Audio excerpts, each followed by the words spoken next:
Você está assistindo Giornale Giovanna Felice. Apoio: Oneide Bombas Injetoras, autorizada Bosch Diesel Center. Arquia Empreendimentos Imobiliários e Arquitetura. Facas Coqueiro. Psicóloga Janaína Paroli. E Rede de Postos Aires. Quem conhece, abastece. Voltamos com o Giornale Especial Jurídico e a entrevista com o advogado e empresário Dr. Ricardo Jobim. Neste bloco vamos abordar negociações litigiosas na área de família. Dr. Ricardo Jobim, vamos falar então de negociações difíceis. Como são as relações interpessoais entre familiares que não têm o diálogo? Como construir esse diálogo que não existe? Como a negociação pode ajudar, contribuir nesse sentido?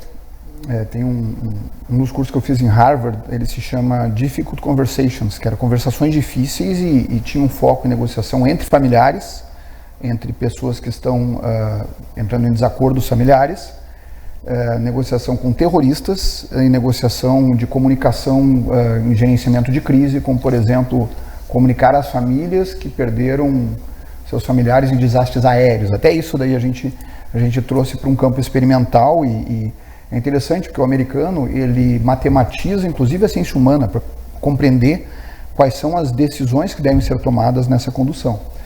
Daí se pega muito da psicologia e da psiquiatria dentro dessas estratégias e se fala o seguinte: dentro das relações familiares existe uma coisa chamada de gozo psicológico, que são processos repetidos de não comunicação.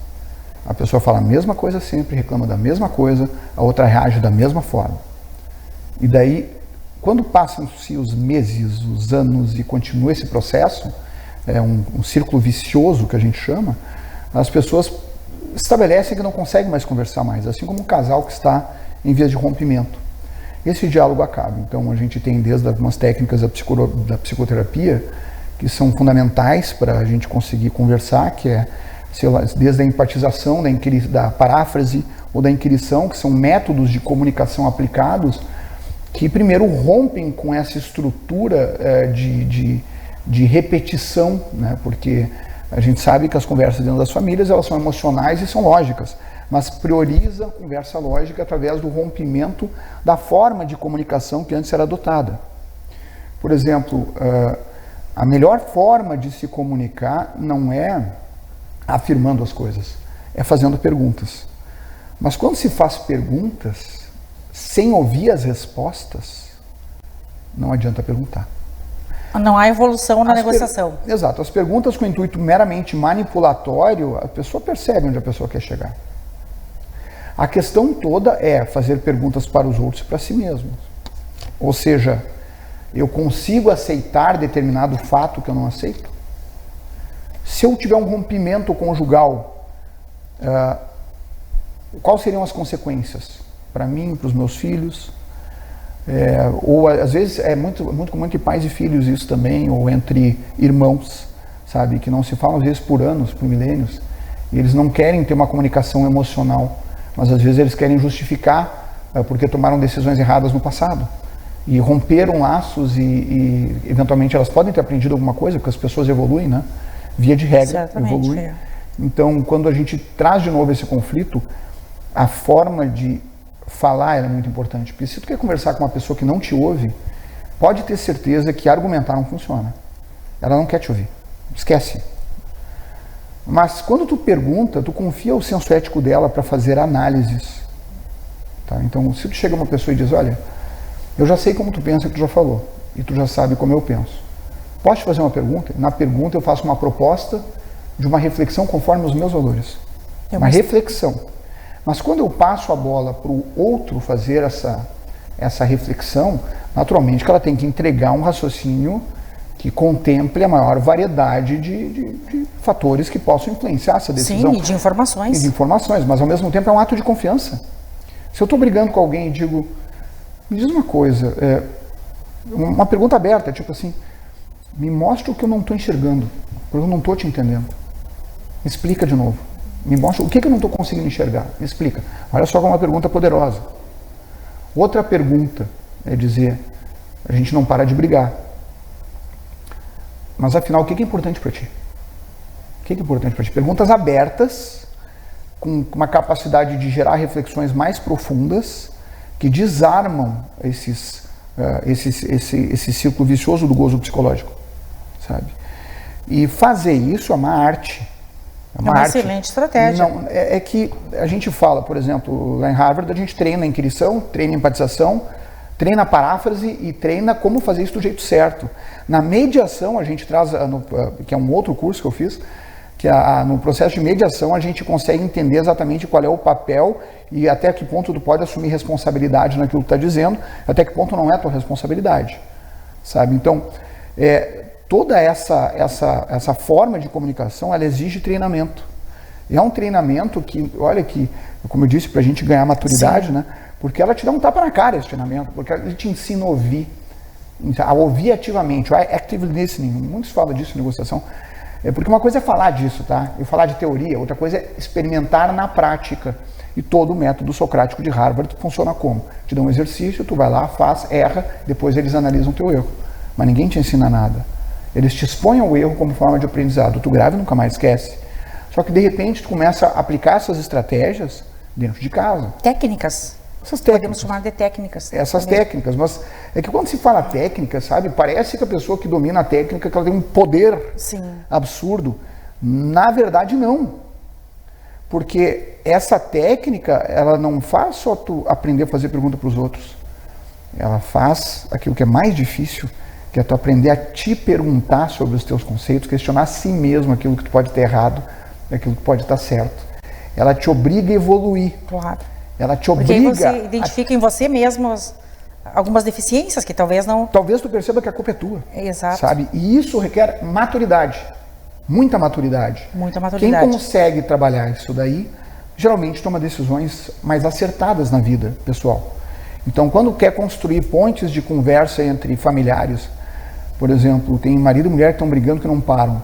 Tu não vai botar os dois na mesma sala para conversar. Não. Tudo tem um momento.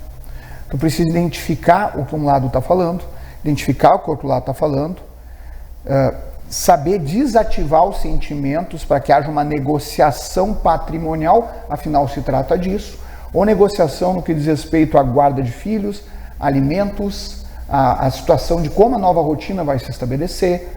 Então, quando nós damos orientação nisso, nós somos até mais conselheiros que advogados às vezes, porque nós precisamos mostrar para a pessoa, às vezes ele quer brigar, quero botar um processo, quero pedir a guarda. Tudo bem, é a minha pergunta. Isso tu vai querer fazer para gerar uma pressão a curto prazo. E a médio prazo, como é que vai ser a relação? Daqui a 2 anos, como é que tu enxerga a relação de vocês? E daqui a 10 anos, como é que enxerga a relação de vocês? Tu acha que teu filho vai te respeitar daqui a 5 anos? Tu acha que ele vai acreditar numa versão de uma alienação parental? Então toda essa dinâmica, ela requer maturidade, mas requer principalmente assessorar o cliente, porque o cliente está apaixonado. Claro. E cientificamente, a paixão e a dependência emocional de outras pessoas, em casais que estão brigando, eles são codependentes emocionais muitas vezes, é uma coisa muito abrupta, porque é que nem a dependência química, sabe? É que nem se livrar das drogas, ou acabar com o hábito de fumar, ou mudar um hábito muito consolidado de convívio com aquela pessoa. Sim. E quimicamente é uma forma de dependência. Então as pessoas, através a partir do rompimento de uma relação, muitas se desesperam, pensam até no absurdo do suicídio e não sabem que elas estão apenas se desintoxicando de um sentimento, certo? Que elas não podem mais manter. E já é difícil aceitar isso. E realmente a pessoa que está sob desespero químico, porque é um processo químico, ela não acha que no outro dia ela vai estar melhor, né? Não é no outro dia, às vezes é dentro de um mês tu começa a respirar. Você não precisa de um tempo. Assim como um dependente de drogas precisa de um mês para conseguir parar de pensar na droga, quem sabe um pouquinho, quem sabe alguns minutos do dia. Então é um processo muito violento, a desintoxicação emocional e o desapego com outras pessoas. Sim. Que tu manteve uma relação afetiva por muito tempo, ou vai manter uma relação eterna, como no caso dos pais e dos filhos. Então, sim, porque essa não se dissipa. Então é curioso, né? Mas eu falo muitas vezes, principalmente para alguns amigos, né? Algumas pessoas que se separam, eu digo, olha, tu vai sentir isso. tu vai sentir aquilo, tu vai sentir vontade de fazer aquele negócio, não faz. Tu vai pensar isso, tá? Mas lembra de fazer um negócio a longo prazo. Daí que eu falo sobre os compromissos éticos, por exemplo, que não é somente das partes, mas é dos profissionais também. Um advogado não deve se prestar a fazer briga e balbúrdia se as crianças, se os filhos do relacionamento vão vir a sofrer. Ele não deve se prestar a isso. Às vezes ele tem que litigar, sim, ele vai discutir, sim, mas deixa as crianças fora disso.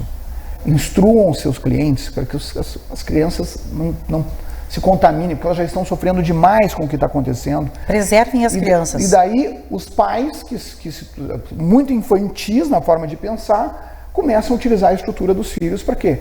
Para querer fazer chantagem psicológica. Ah, mas só um pouquinho, que mesquinho. Sim. Que pequeno fazer uma coisa dessas, sabe? Ou tentar, às vezes, porque está frustrado, gerar uma antipatia no filho em relação ao próprio pai ou à própria mãe. Gente, isso não é humano de fazer. Você está se pegando um inocente que não tem nada a ver com isso, certo?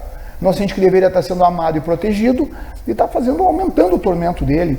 Eu não me presto a isso. E acho que a maioria dos advogados éticos que eu conheço não se prestam a fazer isso, porque a pergunta é o seguinte: tu briga, ok, como é que ela vai terminar essa briga?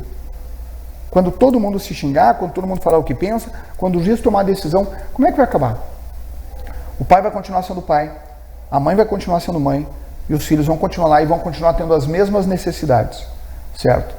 É por isso que eu falo, e tem pessoas, às vezes, tem doenças mentais, né? Tem pais que simplesmente também não têm apego aos filhos. Ah, eu quero pagar pouco, que se dane. Tipo assim, terminou o casamento, rompeu o processo de paternidade. Cara, isso é mau caratismo, cara. Aí eu faço um julgamento bem católico mesmo. Digo, cara, não me presto para fazer isso. Entende? O cara que está querendo simplesmente, eu quero pagar menos e que se dane, porque eu vejo isso só com dinheiro. Não. Eu quero um pai que tem responsabilidade e amor para os filhos, senão eu não tenho orgulho de fazer parte desse processo. Eu prefiro não fazer. Sim, aí é falta de amor e de caráter. Que eu, como advogado, não sou obrigado a atuar em tudo aquilo claro, que o pessoal quer me contratar. Não sou obrigado a aceitar. Você pode selecionar as causas, né? A gente pode selecionar, a gente não é obrigado a trabalhar. Você traz então tanta reflexão, os assuntos são tão interessantes e profundos, né, que poderíamos ficar abrindo os links e nos aprofundando mais ainda. É verdade. Né? Que todas essas reflexões, elas fazem parte de negociações, não é? E a construção do diálogo, tudo isso era para construir o diálogo e tomar uma decisão assertiva. Né? Sobre as partilhas, né? Existe a partilha na separação, existe a partilha Exato. no inventário, então... E para não tomar decisões precipitadas. Né? Essa falta de diálogo, ela gera um desconforto, né, entre os envolvidos e tudo se torna pior, mais complicado, né? No momento que tem o diálogo já começa uma situação confortável para conversa, para entendimento e tudo se resolve com mais diplomacia, com mais psicologia, né? Porque em todas as relações também nós precisamos e usamos da psicologia. Até porque os advogados sabem como os processos tendem a terminar. A pergunta é se vai querer fazer isso passando por um imenso sofrimento ou se vai querer ser mais objetivo e se livrar do problema logo. Sim. É isso que falta. E doutor Ricardo Jobim, e como você faz o inventário familiar? Quantos dos herdeiros eles estão realmente em litígio? Que eles não concordam, o pai e a mãe faleceram e os irmãos eles estão em desacordo. Qual seria a saída? Bom, vamos lá. É que a gente falou aqui de outro universo, né? A gente abre uma caixa de Pandora que sai horrores de coisa. Inventários, eles têm uma dificuldade muito grande na decisão sobre partilha. Muitos herdeiros, eles pensam, mas eu cuidei da mãe antes de morrer, mas tu virou as costas e não ajudou, eu tive mais gasto. Então, sabe, tem várias discussões, sabe, que são válidas, principalmente ressarcimento de quem teve gasto com os ascendentes. São discussões legítimas, né? Existe um critério para isso, mas que precisam afetar a partilha depois, sabe? Porque mesmo que a gente discuta questões emocionais, quando a gente tem as regras percentuais de partilha desses direitos definidos, a gente passa a negociação de como que vai se resolver isso. Aí tem uns certos problemas. Por exemplo, uns herdeiros querem ficar com uma casa, porque já morava ou porque sempre quis ficar com aquela casa. E daí vamos discutir o quanto que vale a casa. Para esse herdeiro vai ter que valer bem pequeno, porque vai querer ocupar pouco da partilha dele, né? Então ele vai fazer, não, essa casa vale pouco. Sim. Certo? Tudo bem. E daí tira a casa dele e dele, não, vale mais. Vale mais. Ou seja, quando o pessoal avalia o patrimônio de olho no que quer ficar, a tendência de fracasso é enorme. Porque a primeira coisa a se fazer é se haver uma tolerância da primeira regra que os herdeiros têm que pactuar entre si. Qualquer um pode ficar com qualquer coisa aqui e isso não está definido, certo? Não sabemos o que vai ficar com quem. E daí vamos passar. Existem vários métodos, né, de fazer essas negociações. Sim, o advogado ele pode agir como um mediador. Ele age como mediador, mas é que existem métodos e critérios que atingem equilíbrio. Vou dar um exemplo. Primeiro vamos atingir não sabemos o que vai ficar com quem e se não tiver acordo nós vamos sortear. Mas para sortear, primeiro a gente precisa saber o quanto cada patrimônio vale, de onde vai vir o dinheiro para pagar o imposto de transmissão e o tabelionato, no caso de tabelionatos, ou custas judiciais, caso tenha testamento ou herdeiros menores.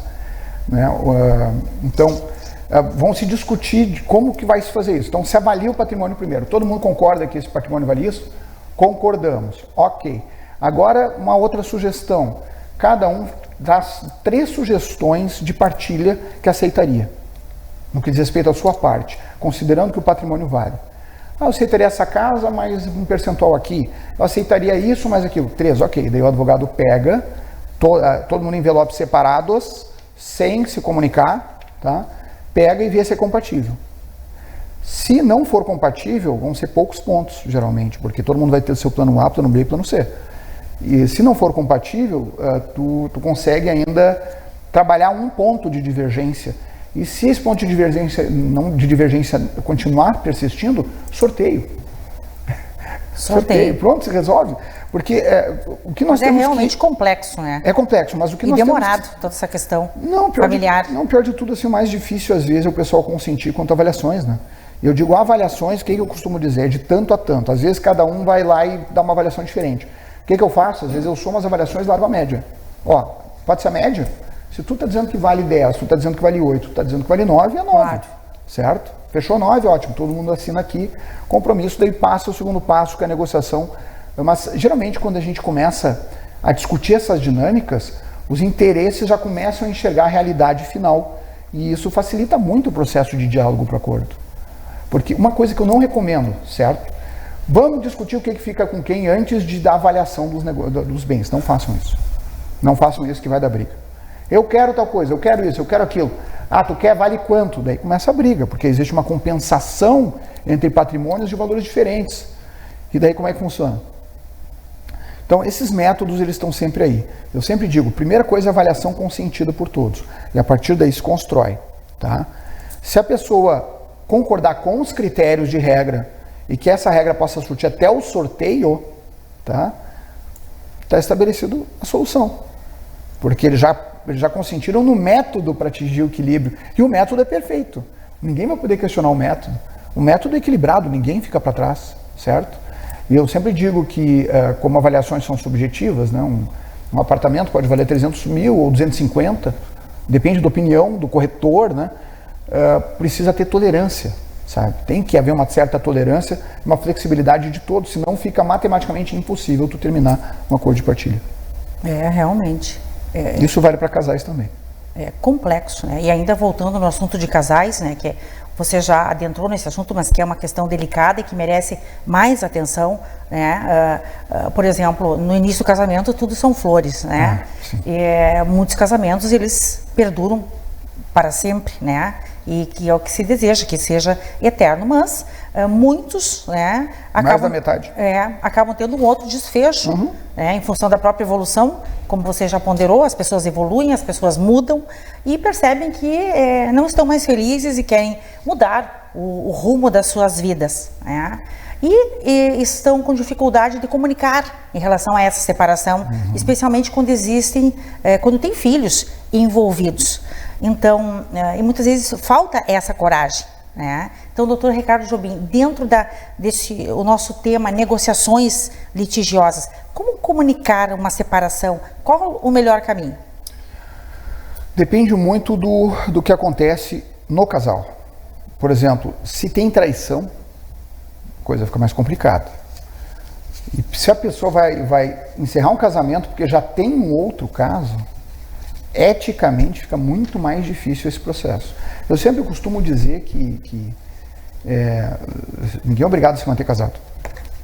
e que aquela pessoa que tu casou há 20, 30 anos, ela não é mais a mesma pessoa hoje, porque tu mudou e a pessoa mudou. Sim. E às vezes ou seja, a compatibilidade ela é testada periodicamente, na medida que as pessoas vão se conhecendo, essas novas pessoas que surgem de acordo com o passar dos anos. Quando a compatibilidade acaba, o respeito ele pesa muito, a admiração pesa muito. Eu vou dizer que a situação mais legal que eu vejo é quando uma pessoa, por exemplo, ela quer olhar para o lado, porque ela já está interessada em outra pessoa, mas ela não fez nada. Ela primeiro vai, termina o relacionamento, certo? Daí sim está livre para fazer o que quiser, a partir do momento que terminou está livre. Mas porque ela é livre também para escolher com quem ela anda. Eu acho corretíssimo. Ninguém está preso a ninguém. Agora, se vai fazer isso, faz na porta da frente, não precisa enganar a outra pessoa. Não precisa iludir a outra pessoa. Até porque se tu está olhando para o lado, significa que tu não quer mais essa pessoa. Ou tu é infantil o suficiente de achar que vai ter os dois mundos, né? O mundo da festa e o mundo do casamento. Cara, exato. Isso é maturidade. A vida é feita de escolhas. O que tu quer tudo? Não, isso não existe. Ninguém tem direito a tudo. Em nada, sabe? Então, sempre tem que abrir mão de alguma coisa. Sempre tem que abrir mão. Mas a forma de comunicação, ela não pode ser perto dos filhos. Ela precisa ter um ambiente apropriado. Tem gente que usa aquela estratégia, vou para um restaurante que é lugar público, que daí ainda não dá briga. Não é para ir, não é assim, tá? Porque tu tá fazendo isso porque tu morre de medo de falar. Tá? Não é esse o objetivo. Não é, só pega um ambiente fechado, tira as facas de casa, guarda as facas, tô brincando. É só uma piadinha. Mas é quase isso. Fala a verdade. Se não estiver mais gostando da pessoa, fala. Infelizmente, tu pode ficar bravo comigo, mas em termos de sentimento, eu acho que já deu. E não tem outro caminho, sabe, se ver. Mas o principal, se preocupa, se tiver filhos, tá? Antes de fazer isso, tenta comunicar e já entra em acordo com o separando ou a separanda para ver o que vai se fazer na transição para os filhos. Tem gente que procura psicólogos para saber orientações na melhor maneira de comunicar os filhos, porque eles vão passar por um momento difícil também. Tu não está separando um casal para os filhos, está separando a família. A família está acabando. Eles têm algumas reações, sabe, que são complexas. Os filhos não têm, estão em desenvolvimento, eles não têm a maturidade necessária para entender esse processo. Eles não estão, com certeza. Eles não têm estrutura psicológica para suportar isso. Então saiba que muitas vezes eles que vão sofrer. E daí tu tem uma decisão, um conflito de valores que tu tem que avaliar. Por exemplo, se tu ama teus filhos, às vezes tu não vai querer fazer a separação porque tu ama eles e não gostaria que ver eles passando sofrimento. Mas eu amo meus filhos, mas eu estou sofrendo, eu quero me separar, mas não quero me separar, então eu vou fazer isso, mas eu vou trair. Bom, aí tu já está errado, cara. Tu tem que entender que renúncias são obrigatórias nas decisões maduras. São obrigatórias. Não pode ter os dois mundos. Se vai trair, separa apesar dos filhos. Os filhos, existem métodos de contar para eles têm condição de superar isso. Quanto mais novo, mais fácil supera. Tá? Sim, então, é importante essas orientações. Mas fala e respeita a inteligência da outra pessoa. Respeita a inteligência. Ela também está percebendo que a coisa está diferente, que a tua linguagem vai estar mudando, teu jeito de se comunicar vai estar mudando, teu olhar vai estar diferente, sabe? E essas são as regras comuns que a gente percebe quando o desinteresse aparece, sabe? E por mais que seja duro, é muito legal, né? Fazer uma homenagem para outra pessoa e dizer eu te respeito e por causa disso eu quero me separar porque eu acho que eu vou fazer alguma coisa. Eu acho que eu vou fazer uma bobagem. Pronto. A outra pessoa vai pirar, mas tu é tão legal que ela não vai conseguir nem ficar com raiva. Eu acho que as duas situações, elas trazem sofrimento. Quando, no momento da separação, ocorre o sofrimento, mas o sofrimento ele vai amenizando, não é? Sofrem porque também cria-se laços, se estabelece laços com amigos, né? Então se conhece e se convive com... É uma vida, afinal de contas é uma vida, com uma série de pessoas que no momento da separação isso pode, né, ocasionar uma diferença nesse convívio. Então, aquele momento da separação, ele acaba sendo doloroso, porque ele implica num convívio social. Eu compreendo, né, falando... E tem que dar espaço para outra pessoa. Isso. Agora, se permanecer na relação, uma relação que não existe mais felicidade, né, onde essa infelicidade também é transferida para os filhos, né, eu comento que pais felizes, filhos felizes. Então aí o casal vai ser infeliz para sempre. Então, é uma escolha. tem que haver uma compreensão sobre a licença poética, né? Ou seja, tu não acha que tu vai te comunicar que tu quer te separar e achar que a pessoa não vai ter uma reação forte a respeito disso. Então, entenda que essa pessoa vai receber essa informação, ela vai ter que lidar com ela, e se ela não aceitar a ideia, ela vai passar por uma crise. Então, pega leve. Primeiro comunica, dá um tempo para outra pessoa processar isso. Porque existem as fases, né, da negação, a fase da revolta, a psicologia e muitas vezes essas questões psicológicas... Então, dá um tempo, sabe? Comunica, respira e dá um tempo para a pessoa passar pela negação, passar pela raiva, passar por desespero. Porque é uma comunicação que causa um impacto emocional muito grande. Então, comunica e calma e te prepara para a reação. E administra ela durante o tempo, mas continua respeitando, continua tendo fair play. Se tu perder o fair play, tu perde tudo. Tu perde o contato, tu perde o respeito dos filhos, tu perde o respeito da família. Porque está toda a família assistindo. Você falou aí no impacto, né, psicológico, que essas questões psicológicas envolvidas são importantes. Então não é comunicar e dizer, valeu, estou saindo de casa agora. Não, cara. Porque naquele momento as pessoas... Dá um tempo para a pessoa, dá um tempo para a pessoa assimilar. Elas ficam com os nervos à flor da pele, né, e podem tomar as decisões não corretas. E daqui a pouquinho a pessoa vai lá e faz uma bobagem também. Perde o controle da situação. Briga contigo, sei lá, te bate. Exatamente. Às vezes mulheres batem homens como homens batem mulheres, isso daí.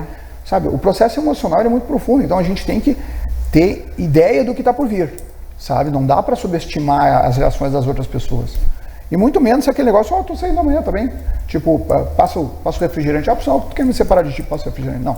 Seja homem, ou seja mulher o suficiente, tá? Ou LGBT, que é mais também, não sei, para poder falar pro parceiro ou parceira e dizer, ou parceire, eu não uso essa linguagem, tá? Deixar bem claro, só fiz piada. Para dizer, olha, não dá mais. Realmente. Tô a fim de cair fora, não quero mais. Ninguém é obrigado a querer. Mas nós temos a escolha de respeitar ou desrespeitar as pessoas. E é aí que a gente tem que refletir. É preciso ter coragem para ser feliz. Exato. Muita coragem. Dr. Ricardo Jobim, o tema deste especial jurídico é sobre negociações litigiosas, conflitos que ocorrem e que é preciso encontrar uma solução, uma saída, né, diante de tantas adversidades. E hoje nós levantamos várias adversidades, vários pontos aqui neste especial. E já que estamos falando de conflitos familiares, vamos destacar um assunto que está na grande mídia, que é a respeito da guerra Israel e Hamas. Incontáveis famílias, infelizmente, ceifaram suas vidas neste grande conflito. Em tempos tão evoluídos, em tempos tão tecnológicos, ainda nós nos deparamos com a guerra. Do seu ponto de vista, por que as guerras continuam ocorrendo e o que a guerra, esse conflito, ele pode trazer de prejuízos para a economia mundial, além da própria vida, né, das pessoas, que é em primeiro plano? Bom, a tecnologia da agricultura que Israel oferece para o mundo é fantástica. É fantástica. Nós temos que compreender que geralmente as guerras elas são por causa de questões econômicas, como a guerra da Ucrânia, certo? Questões econômicas, a Rússia quer um porto que abra o ano inteiro e não que nem o porto da Sibéria, que sobe 6 meses ao ano. E a economia mundial, os Estados Unidos vão lá, querem chamar a Ucrânia para a OTAN como uma forma de romper aquela meia Europa que sempre foi uma separação entre o Ocidente, a OTAN e também China e Rússia. Muito pode se falar disso, mas sobre Israel nós temos raízes de conflito um pouco mais profundas, porque a gente fala de uma questão cultural religiosa, da composição de países onde a religião faz parte do sistema político, certo? Israel ele não é adversário da Palestina, Hamas é adversário de Israel. Israel já tentou várias vezes acordo de paz, nunca teve sucesso, porque até acho muito curioso como todo mundo diz para Israel: pare de atacar a Palestina, que é onde o Hamas se esconde, usa crianças e usa hospitais e faz toda aquela barbaridade. Porque vocês estão matando inocentes. Eu digo, sim, mas não mataram os inocentes israelenses? Quando aquele bando de malucos chegaram ali, cometeram estupros, genocídio, ninguém fala disso. Chega um momento do conflito que ele parece que ele vai escalar ou não, né? Porque todos os conflitos eles são assim, geralmente eles começam, parece que vão se aniquilar, mas as coisas começam a se acomodar. O objetivo de Israel é aniquilar com Hamas, e não tem escolha, porque não queiram falar de Israel, que Israel deva ter paz, enquanto o escudo antiaéreo de Israel fica neutralizando mísseis que vêm do Líbano e vem de vários lugares o tempo inteiro por vários grupos radicais, eu não vou chamar de muçulmanos, porque eu respeito a religião muçulmana, mas de terroristas, tá? Mas nós chegamos numa situação de negociação ali que ela se tornou impossível. Ela se tornou impossível porque, olha só, o Hamas tem reféns. E o Hamas diz, eu troco reféns por cessar fogo. Não troca. Não troca pelo seguinte, não existe confiança em palavra em guerras. O Hamas sabe que se entregar os reféns é questão de tempo, que Israel vai acabar catando todo mundo do Hamas e vai matar igual. Porque é uma questão até de sobrevivência, né? Afinal, quem começou nesse conflito recentemente foi o Hamas. Foi quem atirou a primeira pedra, né? Ou quem deu... Tirar a primeira pedra é caso bíblico, não. Mas quem deu o start foi esse. Então a pergunta é o seguinte, se Hamas libertar os reféns, o Hamas confia que Israel vai parar de atacar? Não confia, certo? Israel quer os reféns, mas sabe que o Hamas não tem como entregar, porque se entregar vai ser aniquilado, sabe? Então o Hamas utiliza dos reféns como uma forma de inibir a resposta de Israel ao ataque que o Hamas fez a Israel, certo? E também de jogar a comunidade internacional contra o povo judeu, né? Que é uma coisa também que eu vejo como de uma forma ridícula, e isso ganha proporção midiática, e quando eu vejo o nazismo voltando, sabe, o antissemitismo voltando, eu fico pensando, cara, será que o ser humano não aprendeu nada? Entende? Os judeus já foram expulsos de todos os países daquelas regiões, já foram expulsos da Turquia, já estão sendo perseguidos há muito tempo, ou seja, eles continuam sendo perseguidos. Mas não é Hitler dessa vez. Dessa vez são outros povos que têm lá suas convicções religiosas, políticas, não interessa, mas que não estão dispostos a ceder. Infelizmente, às vezes as negociações se tornam impossíveis. E nesse caso, Israel fica inibido de atacar por causa dos reféns, certo? As famílias dos reféns fazendo pressão, comunidade internacional fazendo pressão, e o Hamas sabe disso. Então, algumas negociações não vão acontecer. Como essa, não vai acontecer. Não existe garantia nenhuma de parte a parte de que libertando os reféns ou fazendo um cessar-fogo, que isso um dia vá parar. Porque a gente está falando de uma guerra de 2000 anos. Não é uma guerra que começou semana passada. A religiosidade é preponderante, né, doutor Jobim? Eu não sei se eu chamo isso de religião, sabe? Porque a partir do momento que a gente fala que a nossa fé fala que a gente tem que aniquilar outro ser humano, pode ser qualquer coisa, menos fé. Sabe? Isso não é fé. Isso é outra coisa. Isso é sistema político. A partir do momento que a tua convicção, que deveria te conectar com o sagrado e se ver como bom, né, com a paz, com a felicidade, que é o objetivo de todo mundo que busca uma religião, e a partir do momento em que o princípio religioso é aniquilar o outro, da terra ao mar, como eles falam, né, a gente sabe que fica irrazoável, que não é razoável. E mais, a eleição americana... Né? Mas, e a eleição americana alguns historiadores, eles colocam essa questão sacra do território sagrado, do início da civilização hebraica. Bom, boa parte dos monumentos nesse espaço geográfico eram considerados binacionais. Até houve um bom trabalho de intermediação até da ONU para conseguir pacificar aquilo ali. Mas eu volto a dizer, enquanto as pessoas não tiverem liberdade, não funciona. Então vamos analisar as propostas, tá? A proposta de Israel, reconhecimento do Estado palestino, já propôs várias vezes na história, e é estranho que ninguém fala disso, né? Quantas vezes Israel lutou para reconhecer o povo palestino, a diferenciação do que são os palestinos e o que são os integrantes do Hamas, são povos diferentes, com culturas diferentes. Eu não acredito, um palestino que apoia o Hamas, ele não quer uma Palestina livre, ele quer a aniquilação do povo palestino, certo? Ou do povo do movimento terrorista. Tá? Então, chega um determinado momento em que fica impossível, e o que eu vejo e que eu acho muito curioso é que todo mundo exige que Israel pegue leve quando o seu escudo antimísseis não para. Quando estão bombardeando Israel todos os dias. Não ataca eles. Digo, cara, mas só um pouquinho. Perguntaram para o Hamas se o Hamas quer paz?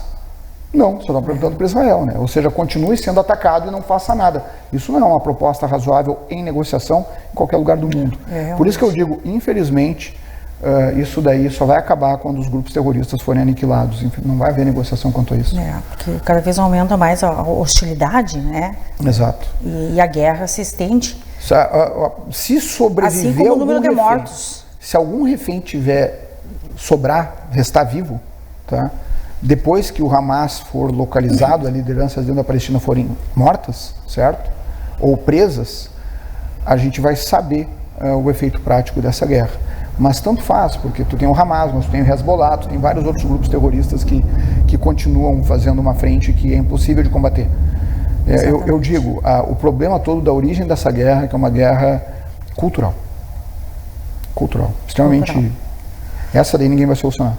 Dr. Ricardo Jobim, teríamos muito mais a falar. Eu agradeço a sua disponibilidade, a sua atenção e a contribuição, né, através dos seus conhecimentos e da sua excelência, né, na atuação ao longo desses anos, né, e o jornal continua sempre à sua disposição. Obrigado pelo exagero.